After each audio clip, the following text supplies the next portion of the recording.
Hello and welcome back students to our YouTube channel. I hope आप सब बिल्कुल ठीक होंगे।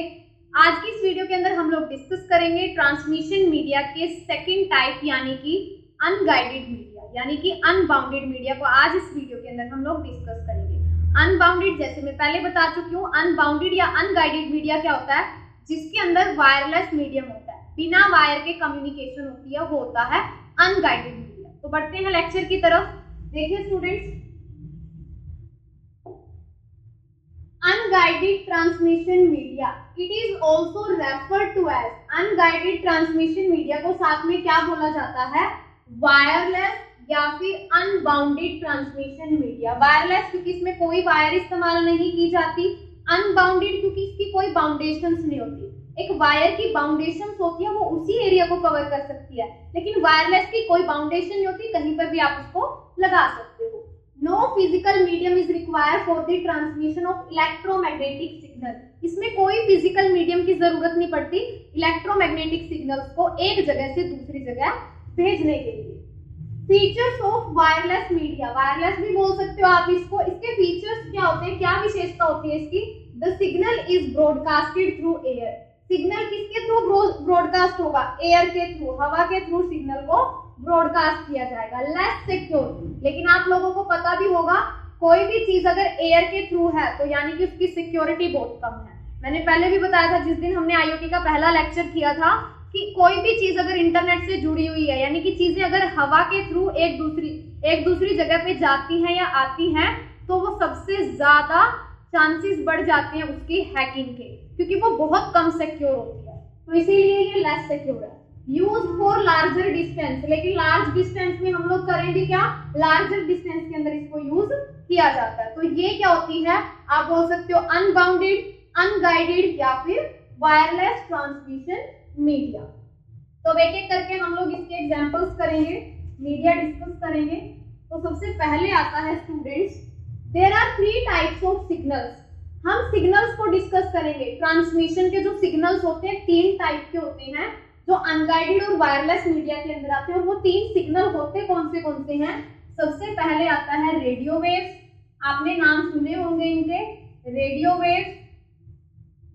सेकंड नंबर पे आता है माइक्रोवेव्स।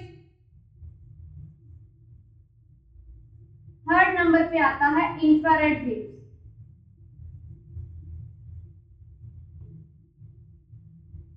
अब ये होते क्या हैं तीनों को हम इस पूरी वीडियो में डिस्कस करेंगे। तो एक एक करके आप लोग इन तीनों को ध्यान से समझिए। सबसे पहले आती है रेडियो वेव्स। रेडियो वेव्स के अंदर क्या होता है? Radio waves are easy to generate and can penetrate through buildings. Radio wave बिल्कुल इजी होती है, बिल्डिंग को भी क्रॉस कर जाती है। यानी कि जो वेव्स होते हैं, कई बार होता है ना कोई चीज दीवार को क्रॉस करके नहीं जा सकती उस वाली दूसरी वाली साइड, लेकिन जो रेडियो वेव्स है ये बिल्डिंग्स को भी क्रॉस कर देती है, दीवार तो बहुत दूर की बात है। वो होती है radio waves. The sending and receiving antennas, और आपको पता है रेडियो वेव्स ट्रांसमीटर और रिसीवर के पास कैसे जाएंगी? एंटीनास लगे होते हैं, एंटीनास के थ्रू ये डेटा को क्या करेंगी? ट्रांसमिट करेंगी। Sending and receiving antennas need not be align, यानी कि रेडियो वेव्स के अंदर जरूरी नहीं है कि जो ट्रांसमीटर, जो भेजने वाली डिवाइस है और जो लेने वाली डिवाइस है, दोनों के एंटीना अलाइन हो। अलाइनमेंट की जरूरत नहीं है, वो कैसे भी हो सकते हैं। फ्रीक्वेंसी रेंज होती है इसकी 3 किलोहर्ट्ज से लेके 1 गीगाहर्ट्ज के बीच में, ये इसकी फ्रीक्वेंसी की रेंज होती है। AM and FM radios are cordless phones use radio waves for transmission. जो AM FM रेडियो फोन्स आते हैं, जो कॉर्डलेस फोन आते हैं, वो किसको यूज करते हैं? रेडियो वेव्स को ही तो यूज करते हैं ट्रांसमिशन के लिए। और रेडियो वेव की आपको एक और खास बात बता देती हूँ, जो रेडियो वेव्स होती हैं ये ओमनी डायरेक्शनल होती हैं। ओमनी डायरेक्शनल का मतलब क्या है? इनको फर्क नहीं पड़ता, मतलब ये किसी एक डायरेक्शन को लेके बाउंडेड नहीं है, किसी भी डायरेक्शन से डेटा आ भी सकता है और जा भी सकता है। चारों तरफ ये क्या करेंगी? डेटा को, मतलब सिग्नल कहीं से भी आ जा सकता है, वो होती है ओमनी डायरेक्शनल। जैसे आप माइक्रोफोन का एग्जांपल ले सकते हो, जो माइक आते हैं, 2 तरह के माइक आते हैं, एक ओमनी डायरेक्शनल होते हैं और एक यूनी डायरेक्शन होते हैं, हर तरह के आते हैं। तो ओमनी डायरेक्शनल वाला क्या है? हर तरफ से आवाज को कैच कर सकता है, लेकिन जो यूनी डायरेक्शन होता है वो सिर्फ किसी एक पर्टिकुलर डायरेक्शन से ही आवाज को रिसीव कर सकता है या ट्रांसमिट कर, मतलब रिसीव कर सकता है इस तरीके से। तो वो क्या होता है, रेडियो वेव्स। तो रेडियो वेव्स आप लोग यहाँ से भी देख सकते हो, आपने वैसे देखा भी होगा जो रेडियो हम लोग घरों में यूज करते थे पहले के टाइम पे, उनके अंदर कौन सी वेव्स होती थी, रेडियो वेव के थ्रू ही वो ट्रांसमिट करते थे। चीजें तो कहीं और से ब्रॉडकास्ट हो रही हैं, रेडियो पे हम लोग एंटीना के थ्रू प्रॉपर चीजें सुनते थे। तो वो क्या है, रेडियो वेव्स के थ्रू चीजें चल रही हैं। इसके बाद आता है सेकंड नंबर पे माइक्रोवेव्स। माइक्रोवेव्स के अंदर क्या है, जैसे हम अपने घरों में अवन यूज करते हैं, अवन के अंदर माइक्रोवेव्स होती हैं। तो वो माइक्रोवेव होती क्या है, it is a line of sight transmission. Line of sight transmission है। लाइन ऑफ साइट ट्रांसमिशन का मतलब क्या है, जैसे आप लोग एग्जांपल ले सकते हो जो टावर लगे हुए होते हैं, टावर में क्या होता है, ये आप कहीं भी ऐसे ही नहीं लगा सकते। जैसे रेडियो के अंदर मैंने बताया कि एंटीना जरूरी नहीं है प्रॉपर अलाइन होंगे, लेकिन यहाँ पर जो एंटीना है उनको प्रॉपर अलाइन होना ही पड़ेगा। जैसे टावर का एग्जांपल दिया, ऐसे ही कहीं पर भी नहीं लगाया जाएगा, प्रॉपर लाइन ऑफ साइट, यानी कि एक टावर को दूसरे टावर के साथ प्रॉपर लाइन ऑफ साइट होनी चाहिए, प्रॉपर अलाइनमेंट होनी चाहिए, वहीं पर आप लगा सकते हो, तभी कम्युनिकेशन सक्सेसफुल हो। तो यहाँ ये बोला, it is a line of sight transmission, the sending and receiving antennas need to be properly align, यानी कि यहाँ प्रॉपरली वो अलाइन होना चाहिए एक दूसरे के साथ। The distance cover by the signal is directly proportional. जो डिस्टेंस इन सिग्नल के द्वारा कवर की जाती है वो किसके डायरेक्टली प्रोपोर्शनल होती है, एंटीनास की हाइट के। जो एंटीना की हाइट रहेगी उसी की डायरेक्ट प्रोपोर्शनल क्या रहेगी, उसकी सिग्नल की जो डिस्टेंस के प्रोपोर्शनल रहेगी। फ्रीक्वेंसी रेंज उसकी, रेडियो वेव्स की फ्रीक्वेंसी रेंज बहुत कम है, लेकिन इसकी फ्रीक्वेंसी रेंज कितनी है, 1 गीगाहर्ट्ज से 300 gigahertz. Microwaves are majorly used for mobile phone communication. इसको मोबाइल फोन कम्युनिकेशन में यूज किया जाता है, एंड टेलीविजन डिस्ट्रीब्यूशन, वहां पर हम लोग किसका यूज करते हैं, माइक्रोवेव्स का। माइक्रोवेव्स अवन वगैरह में भी यूज होती हैं, जो हम मोबाइल फोन कम्युनिकेशन करते हैं, टेलीविजन कम्युनिकेशन होती है, हर जगह यूज की जाती है माइक्रोवेव्स। आप लोग एग्जांपल देख सकते हो, हम लोग लगवा लेते हैं ना घरों में, तो वो माइक्रोवेव के थ्रू ही चीजें, सिग्नल आता है जाता है, वो सारी चीजें इसी के थ्रू होती है। Clear students. इसके बाद आती है थर्ड वेव, ये आप लोगों ने देख रखी होगी, इंफ्रारेड वेव्स। इसके बारे में अच्छे से जानते हो आप। इंफ्रारेड वेव्स हमें दिखाई नहीं देती, बहुत ही शॉर्ट रेंज में होती हैं ये। शॉर्ट रेंज में कैसे, एग्जांपल के साथ बताऊंगी, पहले डेफिनेशन समझिए। Infrared waves are used for very short distance communication. बहुत ही कम डिस्टेंस में कम्युनिकेशन के लिए इसको यूज किया जाता है। They cannot penetrate through obstacles। अब ये penetrate वर्ड क्या आ रहा है, मैं आपको इन तीनों का डिफरेंस करवाऊंगी, वहां बिल्कुल क्लैरिटी से बताऊंगी पेनिट्रेट का मीनिंग क्या होता है। देखिए, वैसे मैं बता देती हूँ, रेडियो वेव्स में मैंने आपको बताया कि वो वेव्स दीवार को भी क्रॉस कर जाती है, माइक्रोवेव भी दीवार को क्रॉस कर देगी, लेकिन इंफ्रारेड के बीच में दीवार तो बहुत दूर की बात, अगर मैंने हाथ भी लगा दिया तो ये मेरे हाथ से भी नहीं क्रॉस होके जा सकती। यानी इसके बीच में कोई भी ऑब्जेक्ट रख दिया जाए तो ये उसके दूसरी तरफ जा ही नहीं सकती, टकरा के वापिस आ जाएगी, वो होती है infrared waves. These prevent interference between system. इसीलिए ये अगर ये क्रॉसिंग नहीं कर पा रही ना, ये इसकी सबसे बड़ी सिक्योरिटी होती है, क्योंकि इसी से इसके अंदर सिक्योरिटी आती है, कोई और इंटरफेरेंस कर ही नहीं सकता इसके अंदर। रेंज होती है इसकी 300 गीगाहर्ट्ज से 400 टेराहर्ट्ज। इतनी ज्यादा रेंज क्यों है, क्योंकि जो एरिया है इसका, वो भी तो जो डिस्टेंस है शॉर्ट है, कम डिस्टेंस में ज्यादा रेंज तो रहेगी, इसीलिए इसकी ज्यादा रेंज है। It is used in TV remote. TV के रिमोट में कैसे, अब आप लोग यहाँ से एग्जांपल के साथ समझिए। रिमोट है टीवी, आपने बटन प्रेस किया ऑन करने के लिए, वहां पर टीवी ऑन हो गया, बंद करने के लिए किया तो बंद हो गया। तो यहाँ रिमोट से टीवी के पास जो ये वेव्स जाती हैं, इन्हीं को क्या बोला जाता है, इंफ्रारेड रेडिएशंस। ये हमें दिखाई नहीं देती, क्या आपको दिखाई देती है? आप लोग टीवी से बटन, रिमोट से बटन प्रेस करते हो, टीवी ऑन हो जाता है, बीच की जो रेडिएशंस है वो हमें नहीं दिखाई देती। लेकिन आप लोगों ने एक चीज नोट की होगी, जब आप बटन प्रेस करते हो, टीवी का जो रिमोट है, रिमोट और टीवी के बीच में अगर कोई पर्सन आ जाता है या आपने हाथ लगा दिया, कुछ भी चीज अगर बीच में आ गई तो ऑन ही नहीं होएगा टीवी। क्यों? वही चीज तो यहाँ पर बोली है कि यहाँ पर अगर बीच में कोई भी ऑब्जेक्ट आ जाता है तो ये सिग्नल को ट्रांसमिट ही नहीं करती, इससे टकरा के वापिस आ जाएगी। वही इंफ्रारेड रेडिएशन, इंफ्रारेड वेव्स होती हैं। सबसे ज्यादा सिक्योरिटी के अंदर इसको इस्तेमाल किया जाता है। क्यों? क्योंकि एक तो एरिया कम लेती है, दूसरा बेनिफिट ये किसी ऑब्जेक्ट को क्रॉस ही नहीं कर सकती, क्योंकि जहां ऑब्जेक्ट को क्रॉस कर दिया जाए वहीं पर सिक्योरिटी खत्म हो जाती है। तो ये क्रॉस ही नहीं करती। सबसे ज्यादा सिक्योरिटी के अंदर इसी को यूज किया जाता है। तो ये है इंफ्रारेड वेव्स। समझ में आया स्टूडेंट्स आप सभी को? आई होप आप सबको समझ में आया होगा, लेकिन फिर भी अगर आप लोगों को समझ में नहीं आया, फिर से वही कमेंट सेक्शन के अंदर आप लोग मुझसे डाउट्स ले सकते हो।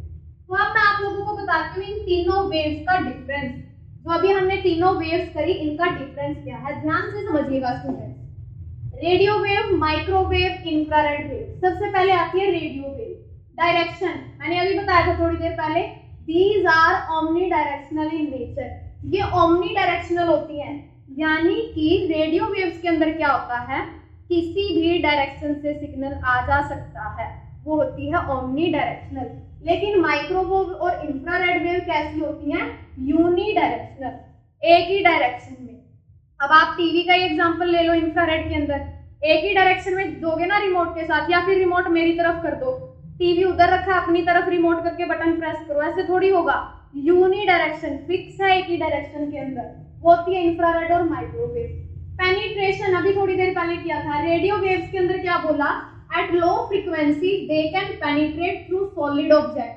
अगर फ्रीक्वेंसी कम है तो ये किसी भी सॉलिड ऑब्जेक्ट को क्रॉस कर देगी, लेकिन अगर हाई फ्रीक्वेंसी है तो ये क्रॉस नहीं कर पाएगी। कॉन्सेप्ट ध्यान से समझना, क्या बोला है रेडियो वेव में कि अगर फ्रीक्वेंसी है लो तो किसी भी ऑब्जेक्ट को, कोई दीवार, बिल्डिंग, कुछ भी आए उसको क्रॉस कर देगी। लेकिन अगर फ्रीक्वेंसी है हाई तो ये क्या है, दीवार, ऑब्जेक्ट किसी को भी क्रॉस नहीं कर पाएगी। कैसे, एग्जांपल देती हूँ।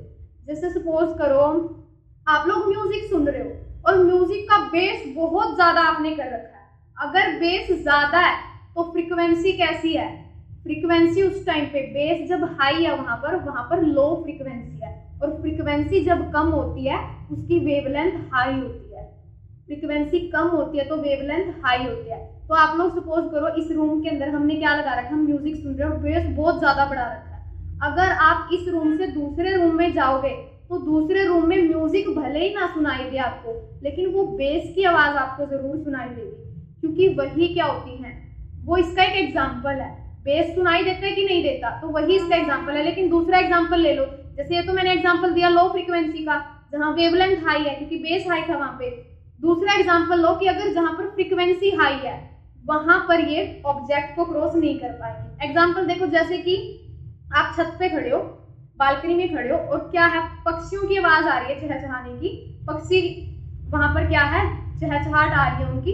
लेकिन जैसे ही आप रूम के अंदर एंटर किया, बैल्कनी से रूम में आए, दरवाजा बंद है, विंडो बंद है, सब कुछ बंद है, आपको बिल्कुल भी आवाज नहीं आएगी पक्षियों की। तो वहां पर फ्रीक्वेंसी क्या है, हाई, क्योंकि वहां वेवलेंथ कम है। तो ये डिफरेंस होता है। तो मैंने यही चीज आपको समझाई। अगर फ्रीक्वेंसी रहती है लो तो वहां पर कोई भी चीज आए बीच में उसको भी क्रॉस कर दिया जाएगा। लेकिन अगर फ्रीक्वेंसी हाई है, बीच में चाहे जो मर्जी आए उसको वो क्रॉस नहीं कर सकती, वो क्रॉस ही नहीं कर पाएगी। सेम यही माइक्रोवेव के अंदर होता है। फ्रीक्वेंसी कम है तो क्रॉस कर देगी, हाई फ्रीक्वेंसी है तो ऑब्जेक्ट को क्रॉस ही नहीं कर सकती। लेकिन इंफ्रारेड में तो हमने अभी अभी किया, बीच में अगर कोई भी ऑब्जेक्ट आ जाए वो क्रॉस ही नहीं करेगी, टकरा के वापस आ जाएगी, तो वो इंफ्रारेड है। फ्रीक्वेंसी की रेंज कितनी होती है रेडियो वेव के अंदर, 3 किलोहर्ट्ज से 1 gigahertz, 1 gigahertz to 300 gigahertz, 300 gigahertz to 400 gigahertz, इनकी फ्रीक्वेंसी की रेंज होती है। और उसकी तो जो रेंज है वो टेरा के अंदर भी चली जाती है, हमने अभी किया था। सिक्योरिटी, ये बहुत ही पुअर सिक्योरिटी देती है रेडियो वेव, ये मीडियम सी सिक्योरिटी देती है, ये हाई सिक्योरिटी, अभी बताया था मैंने सिक्योरिटी में यूज किया जाता है। गवर्नमेंट लाइसेंस, अब जो भी ये वेव्स होती है ना, इनको गवर्नमेंट लाइसेंस की जरूरत पड़ती है। रेडियो वेव्स में भी कुछ एक फ्रीक्वेंसीज ऐसी हैं जिनको यूज करने के लिए गवर्नमेंट लाइसेंस की जरूरत पड़ेगी, डायरेक्ट आप यूज नहीं कर सकते उनको। ऐसे इसके अंदर रेडियो वेव्स और माइक्रोवेव्स के अंदर कुछ एक फ्रीक्वेंसी की वेव्स ऐसी होती हैं जिनके लिए गवर्नमेंट लाइसेंस लेने की जरूरत पड़ेगी। क्यों? सिक्योरिटी पर्पस को लेके, क्योंकि इनके अंदर क्या होता है, जो वेव्स हैं वो किसी भी ऑब्जेक्ट को क्रॉस करके दूसरी तरफ जा सकती हैं। तो वहां बीच में हैकर्स का खतरा रहता है डेटा को चुराने का। तो वहां पर इसीलिए अगर कोई भी काम किया जा रहा है ना, वेव्स यूज की जा रही है, गवर्नमेंट लाइसेंस होना चाहिए। पुलिसमैन हो गए या ऑफिसर्स, कहीं पर भी कोई स्पेशल वेव जब यूज की जाती है तो वो बिना लाइसेंस के कोई यूज नहीं कर सकता। लेकिन इंफ्रारेड के अंदर कोई गवर्नमेंट लाइसेंस की जरूरत नहीं पड़ती। रीजन क्यों नहीं पड़ती? क्योंकि ना तो वो किसी ऑब्जेक्ट को क्रॉस कर सकती, ऑलरेडी हाई सिक्योरिटी होती है वहां पर, तो क्योंकि वो एरिया भी बहुत छोटा होता है ना, इनका तो एरिया भी बहुत बड़ा होता है, उसका एरिया भी छोटा होता है। Usage cost, setup and usage cost is moderate. Medium सी कॉस्ट आती है इसको सेटअप करने में और यूज करने में, इसकी हाई कॉस्ट होती है। सेटअप करना है चाहे इसको इस्तेमाल करना है, कॉस्ट बहुत ही हाई रहती है। इंफ्रारेड की कॉस्ट बहुत ही कम होती है, सबसे कम कॉस्ट होती है इंफ्रारेड की, मीडियम कॉस्ट होती है रेडियो वेव की, सबसे हाई होती है माइक्रोवेव की। Communication, these are used in long distance. इसको लॉन्ग डिस्टेंस में यूज किया जाता है, इसको भी लॉन्ग डिस्टेंस में यूज किया जाता है, और इसको लॉन्ग डिस्टेंस में यूज नहीं किया जाता, इसको शॉर्ट डिस्टेंस में यूज किया जाता है। तो स्टूडेंट्स ये था किस किस के बीच का डिफरेंस, रेडियो वेव्स, माइक्रोवेव्स और इंफ्रारेड वेव्स के बीच का डिफरेंस। अभी मैं आपको एक एनिमेशन दिखाती हूँ ओमनी डायरेक्शन और यूनी डायरेक्शन का, जो आपको पता होना चाहिए। वैसे मैंने समझाया बट आप इसको देख के अच्छे से समझ सकते हो। ये माइक्रोफोन है और एक माइक्रोफोन ये है। ये माइक्रोफोन है यूनी डायरेक्शन, जो एक ही डायरेक्शन में जाएगा, और ये है ओमनी डायरेक्शन, किसी भी डायरेक्शन में। तो ये दोनों के बीच का डिफरेंस है। तो स्टूडेंट्स ये था आज का हमारा टॉपिक, अनगाइडेड या फिर unbounded media, transmission media. 3 waves हमने इसके अंदर डिस्कस की। आप लोगों को आई थिंक समझ में आ गया होगा, बट स्टिल अगर आपका कोई डाउट है कमेंट सेक्शन में मुझे जरूर बताएं, हम उसको जरूर डिस्कस करेंगे। लेकिन जाने से पहले स्टूडेंट्स आप लोग मेरे को कमेंट सेक्शन के अंदर बताओगे इंफ्रारेड वेव्स का कोई भी एक एग्जांपल। मिलते हैं हम अपने नेक्स्ट लेक्चर में एक नए टॉपिक के साथ। तब तक के लिए स्टूडेंट्स बने रहें हमारे साथ, चैनल को सब्सक्राइब करें। Thank you so much.